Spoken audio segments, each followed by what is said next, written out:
Welcome back to Visiting the Cave. I'm Felicia Webster, host, and we are talking about activities unwanted at the office. Right now we're going to spend a little more time on bullying, people getting bullied at work.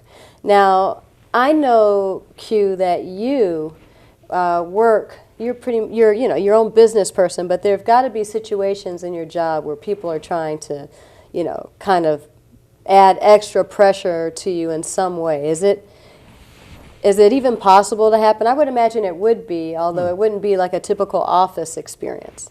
I can't say that I've experienced pressure besides the pressure to perform well. Or economic bullying, maybe. Not even that, because I tend to, the quirk to this job is I control all things in my world, in that profession.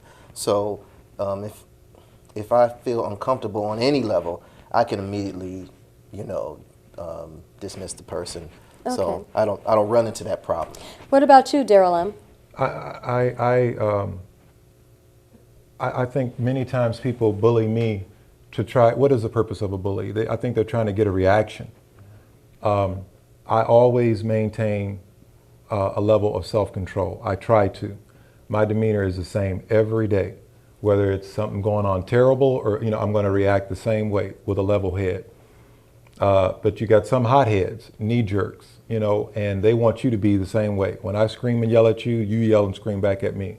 I try to maintain self-control. I think that's the only thing that happens to me where people try to take me out of my comfort zone, my box.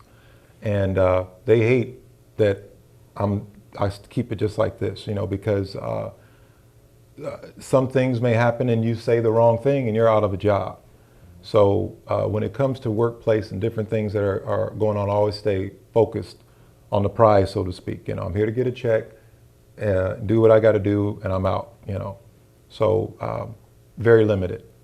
Okay. Daryl J., what about you? Have you ever had an experience? You touched on something a little bit earlier, but let's revisit that. Okay. Well, yeah. I mean, I think everyone, no matter who you are, had at some point where you're throwing the bus or bully or some form of subtle intimidation on the workplace. As a man, though, I've been in environments where there weren't a lot of men there because I worked in government education a lot. I found that I could not express anger or frustration the same way women could.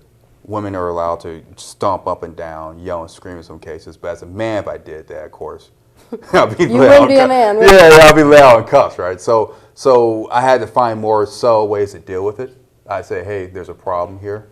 This is inappropriate, like kind of what Daryl was saying, Daryl M was saying.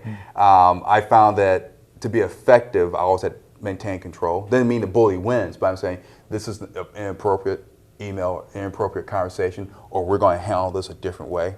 Why don't we have a sit down, the two or three of us, and work through the issues? And I think that's how you defuse the bully, by don't giving in to them. Because if you acquiesce, I should do that too. It's okay, or just ignore it. As guys, we tend to ignore it. Oh, she's just talking. You would ignore it, but then they keep coming.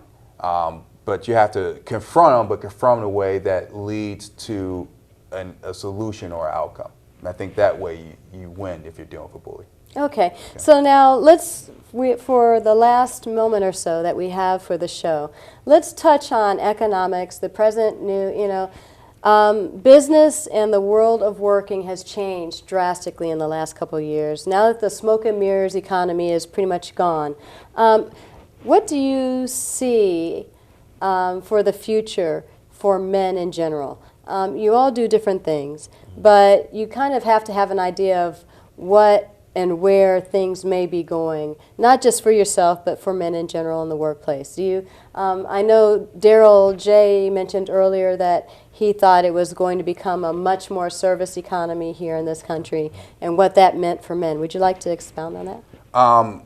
Yeah, we're moving away from making things in this country. Everyone now is a consultant at some level, right? And jobs, the whole concept of a 9-to-5 job may go away.